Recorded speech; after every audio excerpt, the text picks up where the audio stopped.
Hello everyone, that Manga Kid here. I'm going to be starting a new series on my channel to highlight or spotlight some alternative manga that I read. I own quite a bit of alternative manga. It's something I really love, and I think that a lot of people either shy away from it or have never heard of it or just don't. It tends to be a bit more expensive than regular manga because it's more smaller publishers that are publishing alternative manga, and I think it's just less accessible to people physically and also like sometimes intellectually as well. It can be quite confusing, um, but I think that some of these titles are, or most of the ones I've read, I really enjoy, and I don't see people talking about as much. And I'd like to kind of highlight them and, hopefully bring more people to at least think about picking them up or trying them out if they get a chance to. This first one, An Invitation from a Crab by Panpanya, is one that people are talking about because it is a DENPA release, and DENPA's been doing a pretty good job of releasing some stuff that is catching people's attention. Um, and so I figured I'd start off with this one because I just read it yesterday, and this is one that is a bit easier for people to get into. Uh, but yeah, so this is, as I said, a Denpa release. It is one volume. It is very nice. They've been doing a really good job with their releases. Um, and this is about this character here who we don't really know much about. Uh, it's a bunch of random stories. Some are a couple pages long, and some are like 20 pages long about this individual who is exploring the world, basically. There is no consistency really between the stories. Sometimes this character has parents, sometimes the character seems to be an adult, sometimes they seem to be in school, sometimes they have a job, sometimes they're driving, sometimes they seem to be too young to have a driver's license.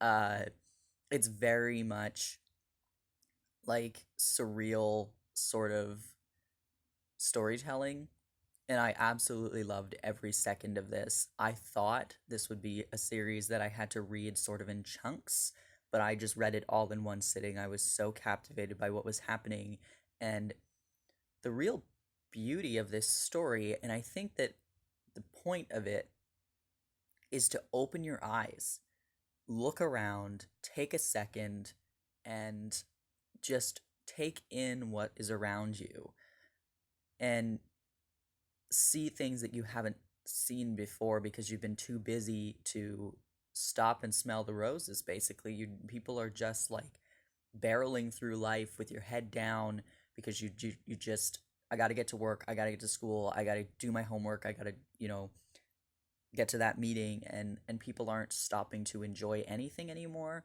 And this is a very kind of beautiful manga about just things aren't always what they seem.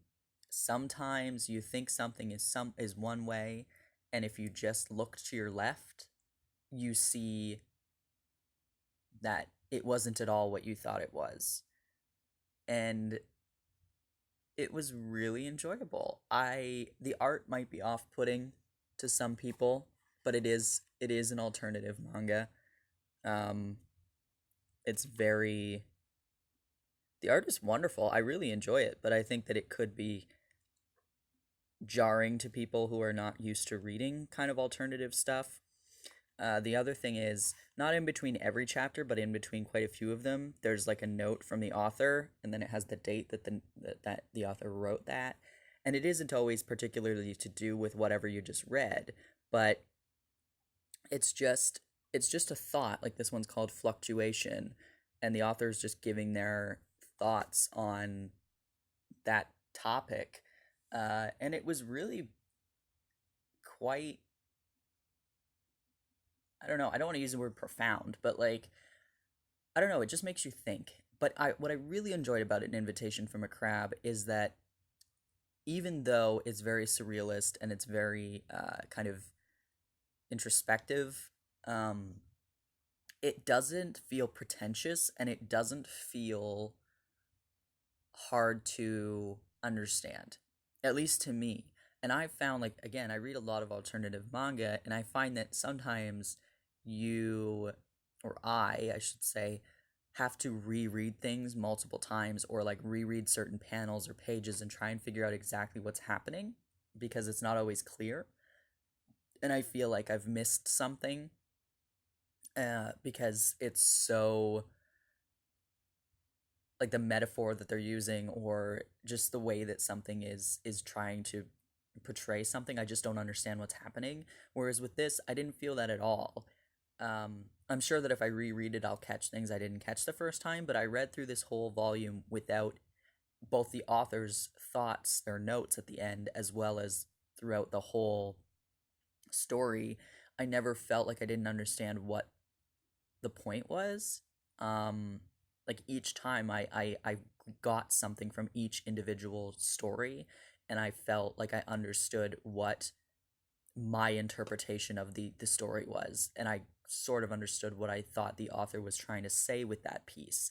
And I can't always say that with alternative manga. Sometimes you just read a short story and you go, well, I have no idea what the hell that was. Zero clue. But with this one, each one I took something from it, and I really enjoyed that because, like I said, I think this is a bit more of an accessible one to pick up and start with if you're interested in alternative manga. It was wonderful. I really, really enjoyed this. I enjoyed the kind of ambiguity of our main character. I enjoyed the surrealist sort of setting and art, and yeah, it's quite comical as well. There's some really good comedic moments, as well as some a bit darker, but never too, like, not like creepily dark. Like, it just is. There's points where you realize that in life you're looking at something, and then all of a sudden you realize that something's a bit darker than you thought it was, or a bit more sinister than you thought it was. Um, but never scary, I think. Yeah, and never violent. There's no violence in this. From what I can remember, nothing is jumping out in my brain, and I just read it yesterday. So there's no violence, there's no sexual content in this either, which again I think leads this to be a bit more of an accessible title in terms of alternative manga, because if you've tried reading any alternative manga, you know that a lot of the time there is a lot of explicit content as well. And so if that's not your thing, then I highly suggest this, An Invitation from a Crab, because it doesn't have any of that. Uh, and I know we're getting another work by or from Panpanya in, I think, August. I could be wrong. This year at some point, DENPA's releasing another Panpanya title. So I'm very excited for that. Very, very excited to see what that's all about. The other thing that I noticed yesterday, I didn't notice it when I first bought the volume, but it's a really beautiful, just like muddy, gross wall, and it is color. It's in color with the green and stuff inside the French flaps, which I just thought was a nice touch. Yeah, so highly recommend picking this up and supporting some of the titles that Denpa's releasing, because I think they're kind of knocking it out of the park at this point. Yeah, and let me know if there's any other alternative manga titles that you think I should read or talk about. I'm excited to be doing this kind of spotlight series on my channel, because there's a lot of titles that I really love that I'd like to talk about. Anyway, if you've read An Invitation from a Crab, I'd love to hear your thoughts on it.